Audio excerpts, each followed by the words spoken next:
TDP జనసేనపై మంత్రి అంబటి రాంబాబు తీవ్రంగా మండిపడ్డారు. ఇక లింగమనేనికి చెందినటువంటి అద్దె ఇంటిలో చంద్రబాబు పవన్ భేటీ అయ్యారన్న ఆయన భేటీలో ఏమీ తేలలేదని చెప్పారు. ఇక తన చిన్నప్పటి నుండి భేటీ సాగుతూనే ఉందని ఎద్దేవా చేశారు. ఇక సీట్ల కన్నా ముందు నోట్ల సంగతి తేలాలని విమర్శించారు.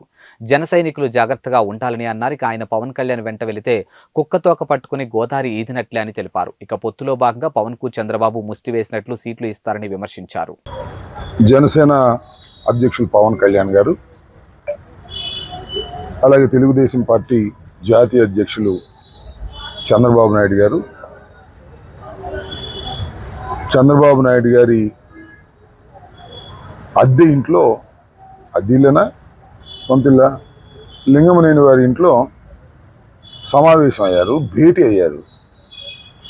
వాళ్ళు భేటీ అవుతూనే ఉంటారు. నా చిన్నప్పటి నుంచి భేటీ అవుతూనే ఉన్నారు. కానీ ఏది తేలదు, అవ్వదు. అసలు పవన్ కళ్యాణ్ అనే నాయకుడు ఎక్కడి నుంచి పోటీ చేస్తాడని తెలుసుకోగలిగారా? చంద్రబాబు నాయుడు గారు కుప్పంలోనే పోటీ చేస్తారా, మరోటి పోటీ చేస్తారా తెలుసుకోగలిగారా? అది తేలేది కాదు, మునిగేది కాదు. ఈ లోపల మేము సిద్ధమయ్యాం. యుద్ధం కూడా అయిపోతుంది. వైఎస్ఆర్ కాంగ్రెస్ పార్టీ గెలిచి అధికారంలోకి వస్తుంది. అప్పుడు దాకా వీళ్ళు సీట్లు తేల్చుకోలేరు. సీట్ల కన్నా ముందు వీళ్ళు నోట్లు తేల్చుకోవాలి. పవన్ కళ్యాణ్ గారు నోట్లు తేల్చుకుంటే తప్ప సీట్లు తేలనటువంటి పరిస్థితి అనే విషయాన్ని దయచేసి గమనించండి. పవన్ కళ్యాణ్ నమ్ముకున్న వాళ్ళు కుక్కతోక పట్టుకొని గోదావరి ఈదినట్టు అవుతుంది. ఆయనకి ముష్టి సీట్లు ఇస్తారు. 3, 30, 25 ఇస్తారు. వాటితో సర్దుకుంటారు.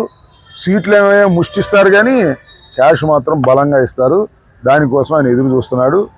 ఎవరైనా పవన్ కళ్యాణ్ గారిని నమ్మి ఆయనతో ప్రయాణం చేసేవారు ఏమవుతారనేది ఒక్క వారం 10 రోజుల్లోనో లేకపోతే నెల రోజుల్లోనో తేలబోతుందని ఈ సందర్భంగా నేను చెప్పదలుచుకున్నాను. ఓకే.